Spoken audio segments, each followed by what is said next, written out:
ചെണ്ട എന്നത് കേരളത്തിലെ ഒരു ക്ഷേത്രവാദ്യത്തിൽപ്പെട്ട ഒരു വിഷയമായിട്ടാണ് കണക്കാക്കിയിരുന്നത്. മഹാകവി ഒളപ്പമണ്ണയുടെ ഭാഷയിൽ പറഞ്ഞാൽ അദ്ദേഹം പറയാറുണ്ട് കേരളത്തിൻ്റെ ഉത്സവ ബിംബമാണ് ചെണ്ട എന്നാ പറയാ. ഇത് കേരളത്തിൻ്റെ ശബ്ദമാണ്, അതാണ് സത്യം. കേരളത്തിൽ ക്ഷേത്രങ്ങളിൽ വരാതെ ഇത്തരം കലാപരിപാടികൾ കാണാനും കേൾക്കാനും ഇഷ്ടപ്പെടുന്ന ഒരുപാട് ആൾക്കാരുണ്ട്. ഇന്ത്യയുടെ വെളിയിൽ ഇത്രയും വലിയൊരു ചെണ്ട വെച്ചിട്ടൊരു പ്രോഗ്രാം അത് ഇവിടെ തന്നെയാണ്. നമ്മൾ നാട്ടിലൊരു തൃശ്ശൂർ പൂരത്തിനൊക്കെ കൊട്ടുന്ന ഒരു ഫീലാണ്.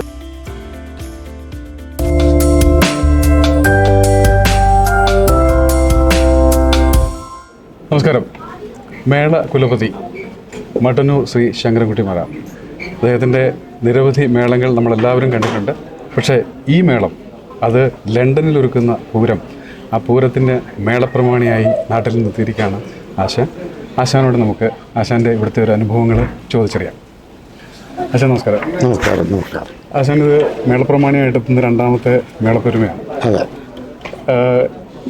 ഒരുപാട് സ്ഥലങ്ങളിൽ അങ്ങ് മേളപ്രമാണിയായിട്ട് ഒരുപാട് മേളങ്ങൾ നമ്മൾ കണ്ടിട്ടുണ്ട്.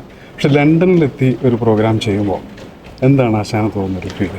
ഒന്ന്, ഈ ലണ്ടനിൽ തന്നെ ഈ മേളപ്പെരുമ അല്ലാണ്ട് ഞാൻ ഒരുപാട് തവണ വന്നിട്ടുണ്ട് ഇംഗ്ലണ്ടിൽ.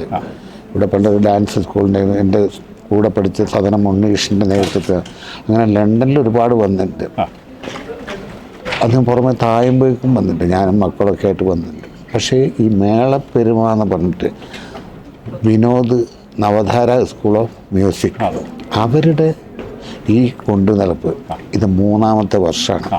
മേളപ്പെരുമ 3 എന്നാണ് ഇതിൻ്റെ പേര്. ആദ്യത്തെ തവണ ഞാൻ ഉണ്ടായിരുന്നില്ല, അന്ന് ജയറാം ഉണ്ടായിരുന്നു. കഴിഞ്ഞ വർഷവും ഈ വർഷവും ഞാനും മക്കളും പിന്നെ നാട്ടിൽ നിന്ന് വിനോദിൻ്റെ കൂട്ടുകാരായിട്ട് അവിടെ ഉണ്ടായിരുന്നത് പൂഞ്ഞാർ രാധാകൃഷ്ണൻ, പിന്നെ വൈക്കത്തും ചോറ്റാനിക്കരയ്ക്കുള്ള അവരൊക്കെ 3ാമത്താണ് വരുന്നത്, അവരൊക്കെ വരുന്നത്. അപ്പോൾ അങ്ങനെ ഒരു ടീമാണ് നാട്ടിൽ നിന്ന് വന്നത്. പിന്നെ വിനോദ് പഠിപ്പിച്ച കുട്ടികൾ എന്ന് പറഞ്ഞാൽ പ്രായ വ്യത്യാസമില്ല, ചെറിയ കുട്ടി മുതൽ 60ഉം 65 വയസ്സുമുള്ളവർ വരെ പങ്കെടുത്തുകൊണ്ടുള്ളൊരു മേളമാണ്. കാരണം ഈ ഇംഗ്ലണ്ടിൽ ഒരുവിധം എല്ലാ സ്ഥലങ്ങളും സഞ്ചരിച്ച് അവിടെയൊക്കെ കൃത്യമായിട്ട് ഈ ചെണ്ടയുടെ ക്ലാസ് കൊടുത്ത് അങ്ങനെ ഒരു മേള ടീം അതാത് സ്ഥലങ്ങളിൽ ഉണ്ടായിട്ട് ലണ്ടൻ ബേസായിട്ട് ഇപ്പോൾ ഇവിടെ നടക്കുന്നു. ഹാരോ ബൈരൻ ഹാളിൽ അങ്ങനെ പറയുമ്പം എനിക്കത് അതിനോട് കൂട്ടിച്ചേർക്കാനുള്ളത്, ചെണ്ട എന്ന് പറയുന്നൊരു ക്ഷേത്രവാദ്യം അതിനെ ഈ ലോകം മുഴുവൻ നമ്മളുടെ ഒരു പ്രശസ്തിയാക്കി എടുത്തതിൽ, അല്ലെങ്കിൽ നമ്മുടെ ശരീരത്തിൻ്റെ ഒരു ഭാഗം പോലെ ചെണ്ടയെ തോളിലേറ്റി അങ്ങ് ലോകം മുഴുവൻ സഞ്ചരിച്ച് ഇതിന് നൽകിയ ഒരു പ്രശസ്തിയും പേരുമൊക്കെയാണ്. ആ പേരും പെരുമയും അതിൻ്റെ പ്രധാന കാരണക്കാരൻ അങ്ങ് തന്നെയാണ്. ലോകത്തിൻ്റെ പല ഭാഗങ്ങളിലും അങ്ങ് പോകാത്ത രാജ്യങ്ങൾ തന്നെ ഇല്ലയെന്ന് വേണമെങ്കിൽ പറയാം. അത്രയും രാജ്യങ്ങളിൽ അങ്ങ് ഈ മേളങ്ങളൊക്കെ ചെയ്തതുകൊണ്ടാണ് ചെണ്ട എന്നൊരു വാദ്യത്തിന് ഇത്രയും പ്രശസ്തി കിട്ടിയത്. അപ്പോൾ അത് ഏറ്റെടുക്കാൻ പുതിയ തലമുറയിലെ കുട്ടികൾ വരുന്നു എന്നുള്ളത് ആശാന് തോന്നുന്ന ഒരുപാട് സന്തോഷമുള്ള കാര്യമാണ്. കാരണം നമ്മളെ സംബന്ധിച്ച് ചെണ്ട എന്നത് കേരളത്തിലെ ഒരു ക്ഷേത്രവാദ്യത്തിൽപ്പെട്ട ഒരു വിഷയമായിട്ടാണ് കണക്കാക്കിയിരുന്നത്. അത് പുറമേക്ക് പാടില്ല. എന്നെ സംബന്ധിച്ച് നമുക്ക് ഇത് ആഘോഷപരമായിട്ടുള്ളതുണ്ട്, അനുഷ്ഠാനപരമായിട്ടുണ്ട്. ഈ അനുഷ്ഠാനപരമായിട്ടുള്ളതൊന്നും നമ്മൾ വെളിയിലേക്ക് കൊണ്ടുവരുന്നില്ല. കാരണം അത് അവിടെ വെച്ച് ചെയ്യേണ്ട ഒരു വിഷയമാണ്. അതിൽ ആൾക്കാർക്ക് കേട്ട് സന്തോഷിക്കാനുള്ളൊരു വിഷയമല്ല, ഒരു ജീവിതത്തിൻ്റെ അനുഷ്ഠാനത്തിൻ്റെ ഭാഗമായിട്ട് അത് ചെയ്യുന്നു. നേരെ മറിച്ച് ചെണ്ടമേളം, തായമ്പ്, കേളി, പഞ്ചവാദ്യം ഇതെല്ലാം തന്നെ ഒരുപാട് ജനങ്ങൾ ഇഷ്ടപ്പെടുന്നൊരു വിഷയമാണ്. നമ്മുടെ നാട്ടിൽ പ്രത്യേകിച്ച് കേരളത്തിൽ ക്ഷേത്രങ്ങളിൽ വരാതെ ഇത്തരം കലാപരിപാടികൾ കാണാനും കേൾക്കാനും ഇഷ്ടപ്പെടുന്ന ഒരുപാട് ആൾക്കാരുണ്ട്. ചില രാഷ്ട്രീയപരമായിട്ടൊക്കെ പറയുമ്പോൾ അത് അവരുടെ ഇഷ്ടം. പക്ഷെ അപ്പോൾ കല എന്ന വിഷയത്തിൽ ക്ഷേത്രങ്ങളിൽ വരാൻ താല്പര്യമില്ല. പക്ഷേ കല ആസ്വദിക്കാൻ ഒരുപാട് ആസ്വാദകരുണ്ട്. അപ്പോൾ അവരുടെ ഇത് ആർക്കാണോ നമ്മളീ പഠിച്ചെടുത്തത്, ഇല്ലെങ്കിൽ ഇത് ആർക്കാണോ ആവശ്യം അവർക്ക് കൊടുക്കുക എന്നുള്ളതാണ് ഇതിൻ്റെ ധർമ്മം. തീർച്ചയായിട്ടും ഞാനതിന് ഈ ക്ഷേത്രവാദ്യം എന്ന് പറയുമ്പോഴും ഇവിടെ പഠിക്കാൻ വരുന്ന കുട്ടികൾക്ക് ജാതിമത വ്യത്യാസമില്ലാതെ എല്ലാവരും വരുന്നു. അതൊരു വലിയൊരു തീർച്ചയായും. കാരണം ഇതിന് ജാതി മത വർണ്ണ വർഗ വ്യത്യാസമല്ല, അതില്ലാണ്ടാണ്. അപ്പോൾ അത് കൊടുക്കാൻ ഞാൻ ഇംഗ്ലണ്ടിൽ തന്നെ ഒരു 30-35 തവണ ആകുമ്പോൾ വരുന്നുണ്ടാവുക. പക്ഷേ അന്നൊന്നും ഇല്ലാത്ത ഒരു വിശേഷമാണ് വിനോദ് ഇവിടെ കൊണ്ടുവന്നത്. 100% ആ വിഷയത്തിന് അയാൾ അർഹിക്കുന്ന ബഹുമാനം നമ്മൾ കൊടുക്കണം. തീർച്ചയായിട്ടും. കാരണം ഇത്രയും സ്ഥലങ്ങളിൽ ലണ്ടനിൽ താമസിച്ചുകൊണ്ട് ലണ്ടൻ്റെ ഇംഗ്ലണ്ടിൻ്റെ പല ഭാഗങ്ങളിലും പോയി ഈ കുട്ടികൾക്ക് ക്ലാസ് എടുക്കാനും എന്ത് തന്നെ ഫീസ് കാര്യങ്ങളൊക്കെ എന്ന് മേടിച്ചാൽ തന്നെ, പക്ഷേ ഇതിൻ്റെ ഒരു മനസ്സ് അത് വലിയൊരു മനസ്സാണ് കേരളത്തിൽ 100%. അപ്പോൾ അത് അവിടെയാണ് ഈ അവിടെയാണ് നമുക്കുള്ള പ്രത്യേകമായിട്ടുള്ള സന്തോഷം. കാരണം നമ്മൾ കൊണ്ട് നടക്കുന്ന ആദ്യം തന്നെ പറഞ്ഞല്ലോ, ജീവൻ്റെ ഭാഗമല്ല ശരീരത്തിൻ്റെ ഒരു ഭാഗമായിട്ട് ചെണ്ട കൊണ്ട് നടക്കുന്ന ഞാൻ, ഇത് കേരളത്തിൻ്റെ ശബ്ദമാണ്. അതാണ് സത്യം. പിന്നെ മഹാകവി ഒളപ്പമണ്ണയുടെ ഭാഷയിൽ പറഞ്ഞാൽ അദ്ദേഹം പറയാറുണ്ട് കേരളത്തിൻ്റെ ഉത്സവ ബിംബമാണ് ചെണ്ട എന്നാണ് പറയാം. അപ്പോൾ അതിൻ്റെ ശബ്ദം ലോകത്തിൻ്റെ ഏതൊക്കെ മുക്കിലും മൂലയിലും എത്തിക്കാൻ പറ്റുള്ള അതിന് ചുമതല നമ്മുടെ നാട്ടുകാർ ചുമതലപ്പെടുത്തിയ ഒരാളാണ് ഞാൻ. അതല്ലോ, ഞാൻ 100% സംതൃപ്തനാണ് ജീവിതത്തിൽ. കാരണം നേരത്തെ സൂചിപ്പിച്ച പ്രകാരം ഇത് ലോകത്തിൻ്റെ പല ഭാഗങ്ങളിലും എത്തിക്കാൻ സാധിച്ചു. ആ എത്തിച്ച വിഷയത്തിലാണ് ഇതൊക്കെ കാണുമ്പോൾ നമുക്കുള്ള സന്തോഷം. വിനോദ് അതിനു വേണ്ടിയിട്ടുള്ള അർപ്പണ മനോഭാവം തന്നെ പറയണം. എന്തു തന്നെയായാലും ഓടി ഓരോ സ്ഥലത്തും അതിൻ്റേതായ ടീം ഉണ്ടാക്കി അതെല്ലാം ചേർന്നുകൊണ്ടാണ് ഈ മേളപ്പെരുമ നടത്തുന്നത്. അതൊരു വലിയ അത്ഭുതമായിട്ടുള്ള കാര്യമാണ്. കാരണം 250 പേര് പങ്കെടുത്തിട്ട് ലണ്ടൻ സിറ്റിക്കകത്ത് ഇങ്ങനൊരു മേളം നടത്തുക പറഞ്ഞാൽ അത് എളുപ്പമല്ല. അത് കൊണ്ടുവരാനും അത് കൂട്ടി ഇണക്കാനും ഉള്ള വിനോദിൻ്റെ കഴിവിനെയാണ് നമ്മൾ എല്ലാവരും ആദ്യം അംഗീകരിക്കേണ്ടത്. അതോടുകൂടി നമുക്ക് നമ്മുടെ നാട് കേരളം എന്താണ്, ഇവിടെയുള്ള മലയാളികൾ കൂടുതലും ഇതിൽ പങ്കെടുക്കുന്ന മലയാളികളാണ്. ആ മലയാളികൾക്ക് കേരളത്തോടുള്ള ഇഷ്ടവും ബഹുമാനവും എങ്ങനെയാണ് മലയാള ഭാഷേനെ ലോകത്ത് കൊണ്ടുപോകുന്നത്, അതുമാതിരി മലയാളിയുടെ ഒരു ഉപകരണമാണ് ചെണ്ട. അത് ലോകത്തിൻ്റെ നെറുകിൽ കൊടുക്കാൻ കാണിക്കുന്ന വിനോദിൻ്റെ മനസ്സും അത് ഏറ്റെടുക്കാൻ ഇവിടെയുള്ള എല്ലാ ടീമുകളും വളരെ അതാണ് പറഞ്ഞ കുടുംബം മുഴുവൻ വരുന്നുണ്ട്. ഒരു കുടുംബത്തിൻ്റെ അച്ഛനും അമ്മയും ഉണ്ടല്ലോ. ഇന്ന് ഇവിടുത്തെ മേളപ്പെരുമയിലെ പാണ്ടിമേളവും തായമ്പകയും ഒപ്പം പഞ്ചാരിയും ഒക്കെ ആയിട്ടാണ് നമ്മുടെ മേളപ്പെരുമ ആഘോഷം വരുന്നത്. ഈ തായമ്പകയിൽ പ്രത്യേകിച്ചും അങ്ങ് നിന്ന് മേളപ്രമാണത്തോടുകൂടി വായിക്കുമ്പോൾ ഉണ്ടാകുന്ന ഒരു വീരരസം ഒക്കെ മുഖത്തേക്ക് എത്തുമ്പോൾ അത് ആസ്വാദകരിലേക്ക് എത്തുന്നൊരു ഭയങ്കരമായ ഫീലാണ് കഴിഞ്ഞ മേളപ്പെരുമയിലൊക്കെ നമ്മൾ കണ്ടത്. അപ്പോൾ അത് കൃത്യമായിട്ടും പ്രേക്ഷകർക്ക് പറഞ്ഞു കൊടുക്കുന്നൊരവസ്ഥയാണ്. അവരോട് അത് കൃത്യമായിട്ട് അത് മനസ്സിലാക്കണം, ആശാൻ്റെ മുഖഭാവാദികൾ എല്ലാം ശ്രദ്ധിക്കണമെന്നൊക്കെ പറഞ്ഞ് അവരത് ആസ്വദിക്കുന്ന ഒരു രീതിയുണ്ട്. ഈ ചെണ്ടപ്പുറത്ത് കോലു വീഴുന്ന ശബ്ദത്തിനപ്പുറത്തേക്ക് പ്രമാണിയുടെ മുഖത്ത് വിരിയുന്ന ഭാവരസങ്ങൾക്കാണ് തായമ്പകയിൽ പ്രാധാന്യമെന്ന് കേട്ടിട്ടുണ്ട്. ശരിയാണോ? തീർച്ചയായിട്ടും. അതെന്താ കാണിച്ചാൽ നമ്മൾ ചെയ്യുന്നൊരു വിഷയം ഇപ്പോൾ മേളമായാലും തായമ്പകയായാലും ഇത് കാണാനും കേൾക്കാനും വരുന്ന ഓഡിയൻസ് അവരുടെ, ഞാനെപ്പോഴും പറയാറ്, എനിക്ക് നിന്ന് കൊട്ടുന്ന സമയത്ത് എനിക്ക് ഓഡിയൻസിനെ കാണണം. കാരണം ഒരു ഐ കോണ്ടാക്റ്റ് അവരുമായിട്ട് വേണം. അപ്പോഴാണ് നമ്മളിതെന്താണ് ചെയ്യുന്നത്, ഇതിനെന്താണ് നിങ്ങളുടെ മുഖം കണ്ടു കഴിഞ്ഞാൽ ഈ കൊട്ടുന്ന എണ്ണത്തിൽ ഏതെങ്കിലും ഒന്ന് നിങ്ങൾ അറിയാണ്ട് എന്ന് പറഞ്ഞാൽ ഇത് അങ്ങേക്ക് ഇഷ്ടമായിട്ടുള്ളൊരു കാര്യമാണ് നമുക്ക് സ്വയം ബോധ്യം വരാം. അതുകൊണ്ട് ഈ ഒരു ഐ കോണ്ടാക്ട് നമ്മളെപ്പോഴും കൊണ്ടുവരണം. അതോടുകൂടി മേളത്തിനകത്തിൽ ഈ പങ്കെടുക്കുന്ന എല്ലാ കലാകാരന്മാരെയും, ഇതിന് പ്രത്യേകിച്ചൊരു കണ്ടക്ടറൊന്നുമില്ല. അപ്പോൾ നമ്മൾ ചില നോട്ടം, ഭാവം, ചില ആ കമ്മ്യൂണിക്കേഷൻ ഇങ്ങനെയാണ് വരുന്നത്.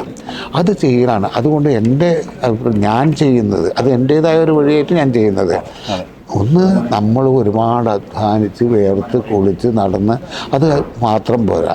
നമ്മുടെ ഈ അധ്വാനം ആർക്ക് വേണ്ടിയാണ്, എന്തിനു വേണ്ടിയാണ്? അതൊരു ധനസമ്പാദനം മാത്രമല്ല. കുറേ സമയത്ത് കലയുടെ പൊതുവായിട്ടുള്ളൊരു ധർമ്മം എന്ന് പറഞ്ഞാൽ അത് മറ്റുള്ളവരിലെത്തിച്ച് ഒരു നിമിഷമെങ്കിലും മറ്റ് ദുഃഖങ്ങളെല്ലാം മറന്ന് ഒരു നിമിഷം വേറൊരു സ്വർഗീയ തലത്തിൽ എത്താൻ വേണ്ടിയിട്ടുള്ളൊരു വിഷയമാണ് കല. അത് ഏതായാലും, കൊട്ടായാലും പാട്ടായാലും നൃത്തമായാലും ഏത്. ഇന്ന് ഈ സംസാരം നടക്കുമ്പോൾ തുടക്കം മുതൽ ആശാൻ ഇത്ര നേരം പറഞ്ഞിരുന്നൊരു പേരുണ്ട്, വിനോദ് നവധാര എന്ന ഒരു പ്രതിഭാശാലിയായ, അങ്ങേയറ്റം ആത്മസമർപ്പണത്തോടെ UK-യിലുടനീളം തൻ്റെ ശിഷ്യരെ പഠിപ്പിക്കാനും ഈ ക്ഷേത്രവാദ്യത്തെ ലോകപ്രശസ്തിയിലേക്ക് ഉയർത്താൻ ശ്രമിക്കുന്ന വിനോദിനെ നമ്മൾ ഇതിനു മുമ്പ് നമ്മുടെ ചാനലിലൂടെ പരിചയപ്പെടുത്തിയിട്ടുണ്ട്.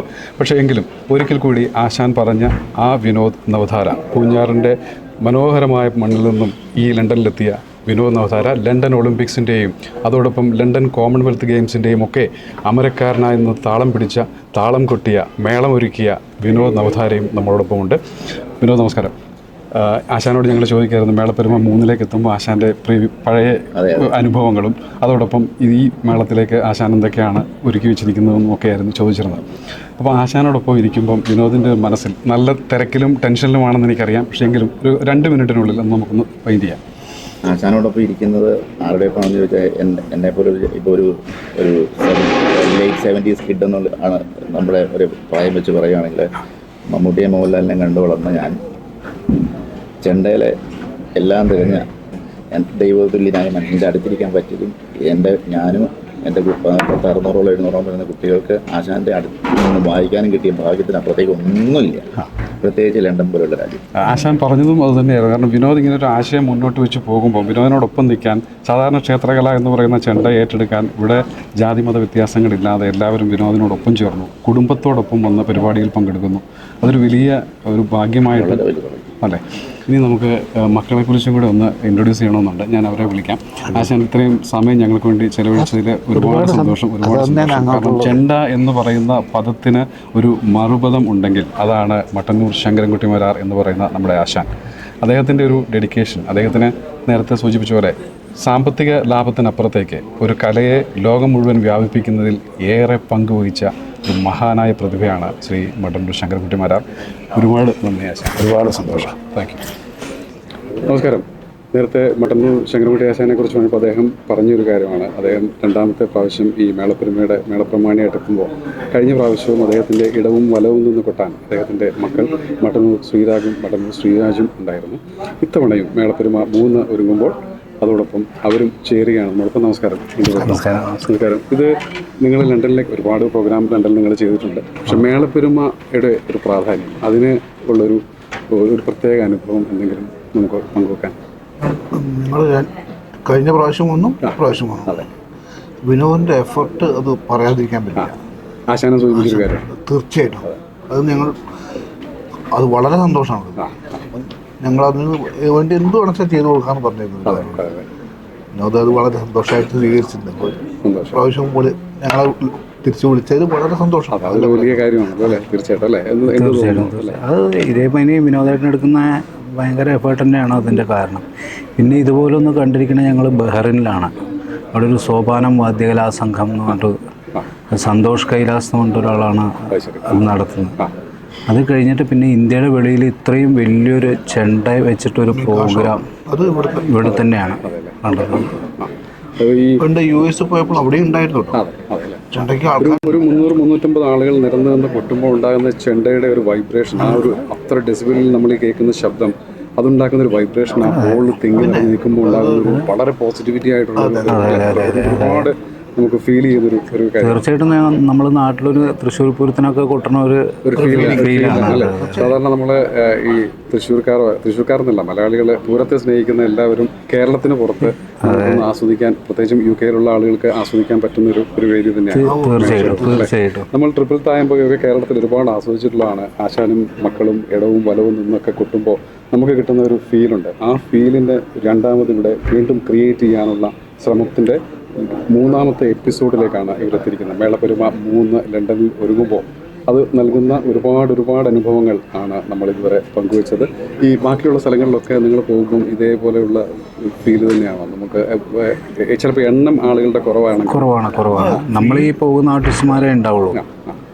ബാക്കി ഓഡിയൻസ് ഈ വെളിരാജ്യത്തൊക്കെ പോയാൽ കൂടുതലും ഇംഗ്ലീഷ് ഓഡിയൻസ് ആവും. എന്തായാലും ഓഡിയൻസ് നല്ലവണ്ണം ഉണ്ട്, അവരും നല്ലവണ്ണം ആസ്വദിക്കുന്ന രീതി തന്നെയാണ്. അതെ, ആശാൻ ഒരുക്കിയ ചില പെരുക്കങ്ങളുണ്ട്, ആശാൻ്റെതായിട്ട് പലരും പറയുന്ന കാര്യങ്ങൾ. അതായത് സാധാരണ നമ്മൾ ചെണ്ടപ്പുറത്ത് കോല് വീഴുന്ന ആ ഒരു ഗാംഭീര്യവും അതോടൊപ്പം തന്നെയുള്ള മധുരമായ ആ ചെണ്ട വാദ്യത്തിൻ്റെ ഒരു ലയങ്ങളോട് ചേർത്ത് വെച്ച് ആശാൻ കൊണ്ടുവന്നൊരു രീതിയുണ്ട് ചെണ്ട കൊട്ടുന്നത്. അത് നിങ്ങളും അങ്ങനെ തന്നെ ഫോളോ ചെയ്യുന്ന ആൾക്കാരാണ്.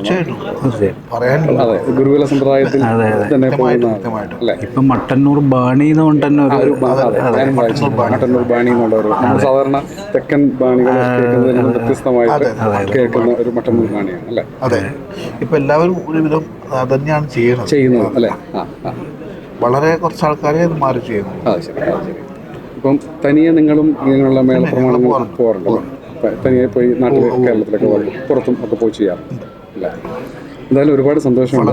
അപ്പോൾ നമ്മളെല്ലാവരും ഒരുങ്ങുകയാണ് മേളപ്പെരുമാറിലേക്ക്. നമ്മൾ 3 മണിക്കാണ് നമ്മുടെ പ്രോഗ്രാം ഇന്ന് ആരംഭിക്കുന്നത്. അപ്പം അതിലേക്ക് എല്ലാവിധ ആശംസകളും ഗംഭീരമായിട്ട് ഇന്നത്തെ ദിവസം സന്തോഷത്തോടുകൂടി നമുക്ക് ആസ്വദിക്കാം. Thank you very much.